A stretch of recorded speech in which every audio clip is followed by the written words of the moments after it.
movie called Missing, and stay tuned till the end for the opening of two Funko Pops from Masters of the Universe.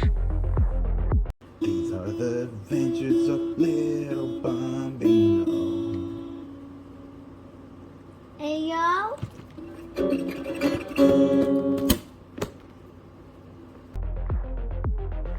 Hello guys, welcome back to my channel. And we are doing Another movie review. that's right. Tell them what movie it is. M-I-S-S-I-N-G. Missing. Yes, we went to go watch the movie Missing. Its directors are Nicholas D. Johnson and Will Merrick, who also play a part of the writing crew, along with Seth Opanian and Anish Chaganti. Might be saying that wrong. Probably saying that wrong. But I tried. Nicholas D. Johnson and Will Merrick were also part of the movie Searching that was from a few years ago, which is pretty much the same style that Missing took. It can be, I guess, maybe like a sequel, maybe not a sequel, because it's two completely different stories, but it's done in the same way. Who else do we have? We have, for a cast here, we have Storm Reed, which was June.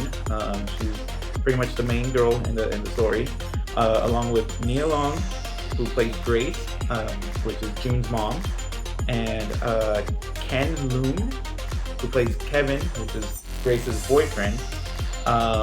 Tim Griffin, he is James, and James is Grace's dad. And Joaquin de Almeida, who plays Hobby, and he helps June for a lot of the movie. Music, we have Julian Scurley.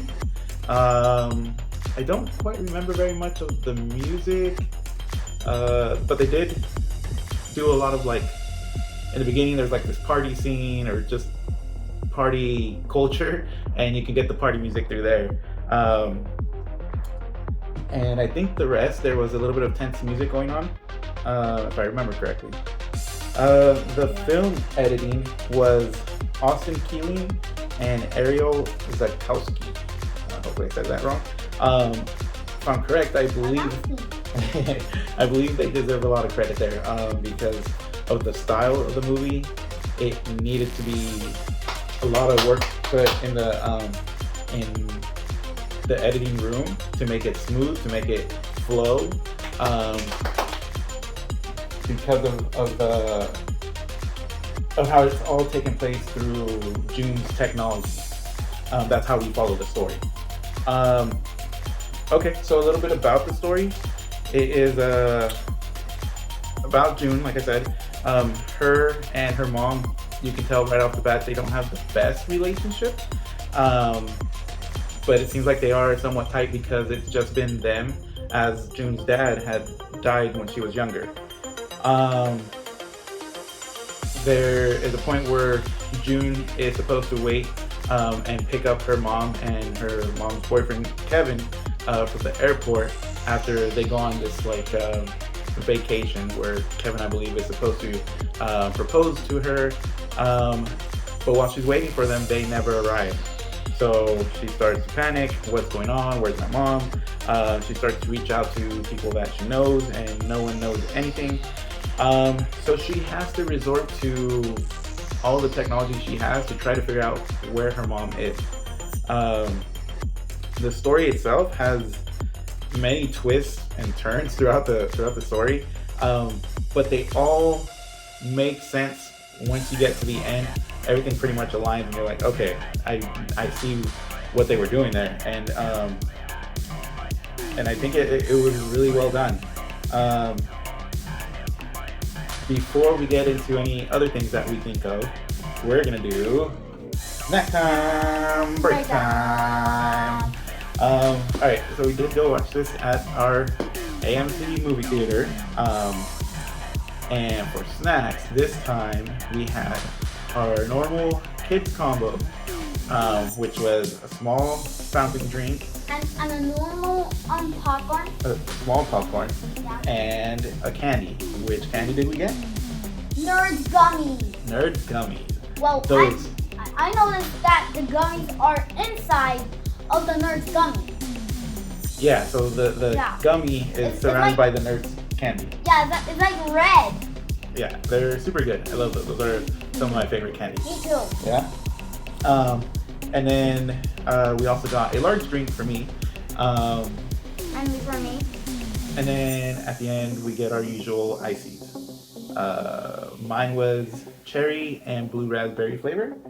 And which one was yours? Yours was all three? I It think it was was. cherry, blue raspberry, and watermelon. Yeah. So that was pretty good. And yeah, that was it for snack time. Break time. Back Okay. to the movie. Back to the movie.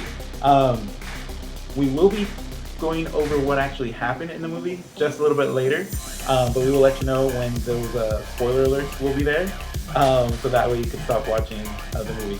Also, after the spoiler alerts, we do have a special surprise because after the movie we went to F.Y.E. and we got ourselves a couple of things, and so Little Bambino is going to open those up as soon as we're done with talking about the movie. Okay, so what did you think about the movie, Sophie? I think that it was pretty good.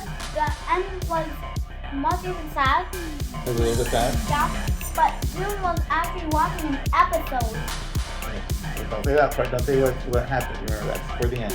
Just kind of tell them what were some of your favorite things. Who did you like in the movie? June. You like June? June was pretty cool. I really liked Joaquin. He played Javi. So Grace and Kevin go to like this other country. I think it was Colombia, I believe is where they said they were going. And so that made things even harder for June to try to find her mom. But she gets a hold of Javi, and he helps her out because he actually lives over there in that area, and so he helps her out that way. He has an actual good story as well because he has some tension with his own son, so they kind of relate in their counterparts.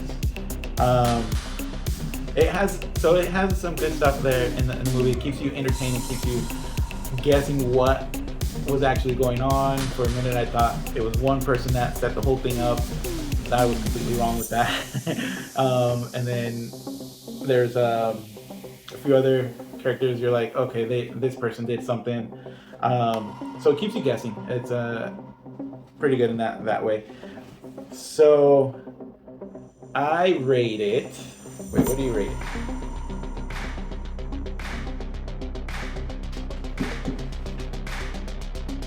11. 11 out of 11. 11 out of 11. I give it, what would be a good one? 11 out of 11? 10 out of 11. 10 out of 11? I think I'm going to give it a 9.5. 10? 9.5 out of 10? I think that sounds No, really... I'm 1. Out of 11? Yeah, I'm 1. Okay, maybe 10.5 out of 11? Okay, 10.5 out of 11. We really recommend it. I think it was a good story. You should go watch it. It has those surprises. So now, if you are planning on watching it and don't want to hear like what happens to it, I would say stop watching this video here. But before you stop watching, make sure you give us a like. That's what I was gonna say. I said that earlier. What else should I see? Comment, share, and like the video, and subscribe to our channel for 1 billion subscribers. All right, we're trying to get 1 billion subscribers, and we're kind of far from that, but but it's okay. We appreciate you, the ones that have already subscribed and will subscribe. Thank you very much. All right, now spoilers. Okay, so we have June. Her mom does go missing. It's really heavily thought that it was Kevin, the boyfriend, that planned all this. He was like a con artist. He had conned other women before this, and so he even went to prison for all that. And so he has a track record. June ends up finding that out, and so that's where FBI gets involved. The news outlets get involved, and then we get a little bit more towards the end there. Someone from June's past comes back, and we were left like, wait, what? How did this happen? What happened here? But we get more of a story of June's past with how the relationship between her mom and her dad actually was. Because as far as she knew, they were great. And it's just that he died due to cancer, I believe was the illness. But that in fact was not true. They had a very hard past. He was abusive towards them, or towards her. But yes, so this whole thing gets flipped, and we're like, this came out of nowhere, but it actually makes sense. And so June ends up finding or actually she gets taken to the place where her mom is being held at. And then comes survival mode. She does some fighting, whatever it is, and ends up saving her mom. However, her mom does get shot, and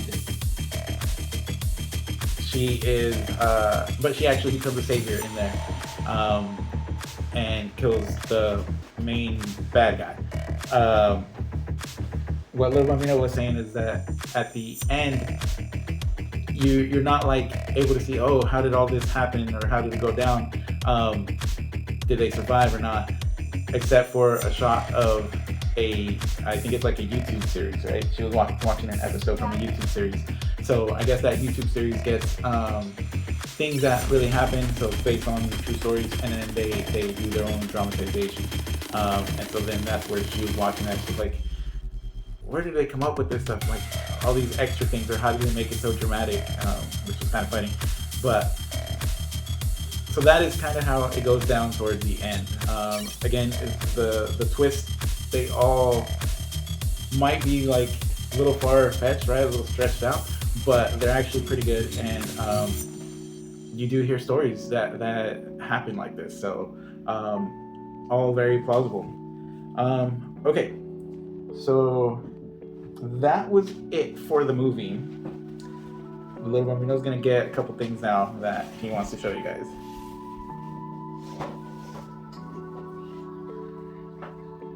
Toy time break time. Alright, it's toy time break time. Alright, so we got two Funko Pops. Both of them from Masters of the Universe.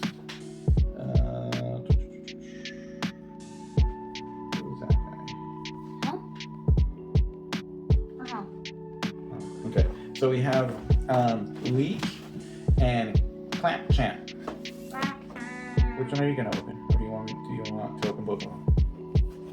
Yeah, you can open both. You open him and I'll open Leech. Okay. Alright, so we actually got them a pretty good deal. They were $2.99. I can remember this fast. But it was also buy one get one free. So we got both of them for like $3. Whoa! Pop that right there.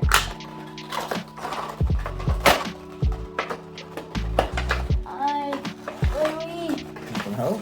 No. I got it. Oh, this guy was so cool.